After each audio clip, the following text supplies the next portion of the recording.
C'est une prison isolée au sud de la Norvège, une prison de haute sécurité.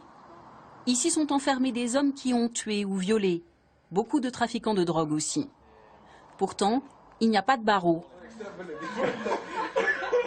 Et à l'heure du café, l'ambiance est plutôt détendue. L'habit est kosovar, il purge une peine de 11 ans. Moi, comme un étranger que j'étais ici, j'ai appris norvégien. Je suis allé à l'école. Chaque jour de la semaine, l'habit va en cours de menuiserie. Il sera l'un des premiers diplômés de la prison en mai prochain, après 3 ans d'apprentissage avec son jeune professeur. Oui, ça a l'air bien.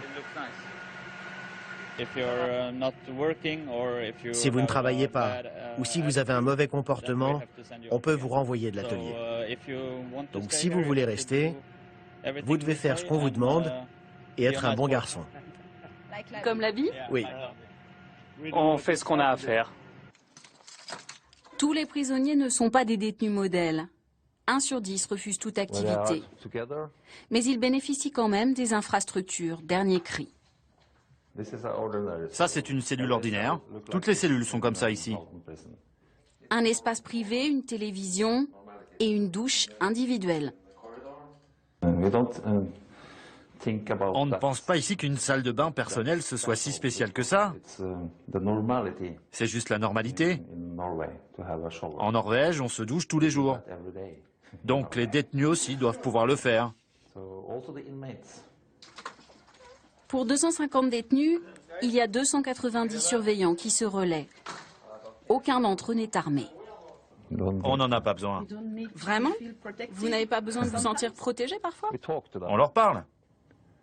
On utilise le langage pour communiquer avec les détenus. Un surveillant sur 2 est une femme.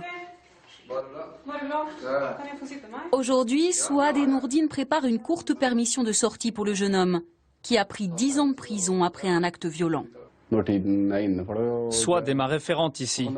Elle s'occupe de moi. On se voit quand je ne me sens pas bien, quand je suis énervé. C'est la personne à qui je dois parler de tous mes faits et gestes ici. Est-ce qu'il progresse? On voit le changement, on le voit. Et surtout par... j'ai eu le Nourdine avant dans un programme pour contrôler le stress. Et oui, j'ai pu voir le résultat. Limiter au maximum l'enfermement des détenus, les occuper avec de nombreuses activités. Tout cela vise à maîtriser la violence. La prison a connu 2 bagarres seulement depuis l'ouverture.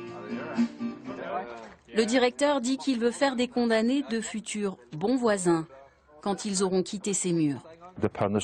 La punition, c'est qu'on les prive de leur liberté. Mais nous ne pensons pas qu'il faille se venger d'eux. Nous voulons les reconstruire. Chaque détenu en Norvège va retourner un jour dans la société. La Norvège affiche un taux de récidive de 25% 2 ans après la sortie. C'est l'un des plus bas au monde, 2 fois plus faible qu'en France.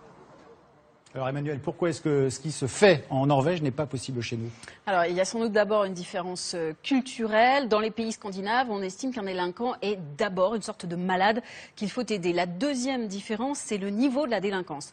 En Norvège, il y a seulement 75 détenus pour 100 000 habitants. En France, il y en a 103. C'est beaucoup plus. Et puis la dernière différence, c'est l'argent. En Norvège, on dépense 389 € par jour et par détenu dans une prison de haute sécurité. En France, on se contente de 120 €, c'est 3 fois moins. La Norvège aime dire qu'elle investit dans son avenir et c'est vrai que chez eux, le taux de récidive est bien moins élevé que chez nous. Merci Emmanuel Lagarde.